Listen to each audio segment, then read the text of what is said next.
નમસ્કાર દર્શક મિત્રો, સમાચારની વાત કરવામાં આવે તો દાહોદ શહેરમાં ફાયર સેફટીના સાધનો એનઓસી સહિત સરકારની મંજૂરી વગર ચાલતા વ્યવસાયોને સીલ કરવાની કાર્યવાહી મામલતદારની ટીમ દ્વારા ચાલુ રાખવામાં આવી છે, ત્યારે વધુ એક 4 માળના બાંધકામની બિલ્ડિંગને તંત્ર દ્વારા સીલ કરવામાં આવી. દાહોદ શહેરમાં ફાયર સેફટીના સાધનો એનઓસી સહિત સરકારની મંજૂરી વગર ચાલતા ધંધા, રોજગાર તેમજ વ્યવસાયોને સીલ કરવાની કાર્યવાહી મામલતદારની ટીમ દ્વારા ચાલુ રાખવામાં આવી રહી છે, ત્યારે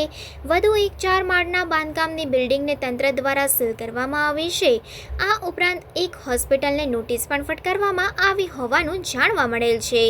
રાજકોટની ગેમિંગ ઝોનની ઘટના બાદ એકાએક હરકતમાં આવેલ દાહોદ શહેર વહીવટી તંત્ર દ્વારા એક પછી એક ગેમિંગ ઝોન, હોસ્પિટલ સહિતના વ્યવસાયોને ફાયર સેફટી, એનઓસી તેમજ બેદરકારી દાખવતા ગેમિંગ ઝોન, હોસ્પિટલો સહિત વ્યવસાયોને સીલ કરવાની કાર્યવાહી કરવામાં આવી રહી છે, ત્યારે વધુ એક સંસ્થાને સીલ કરવાની કાર્યવાહી દાહોદ મામલતદારની ટીમ દ્વારા કરવામાં આવી હતી, જેમાં દાહોદ શહેરના ગોધરા રોડ ખાતે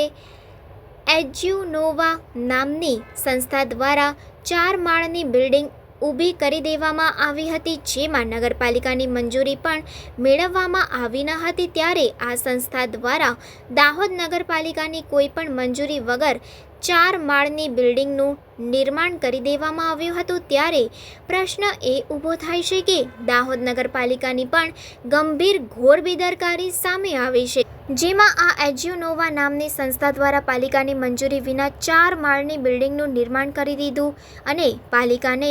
ગંધ સુધી ન આવી હોય. આ ઉપરાંત દાહોદ શહેરના ગોધરા રોડ ખાતે આવેલ એક નર્સિંગ હોમમાં પણ દાહોદ મામલતદારની ટીમે તપાસ હાથ ધરતા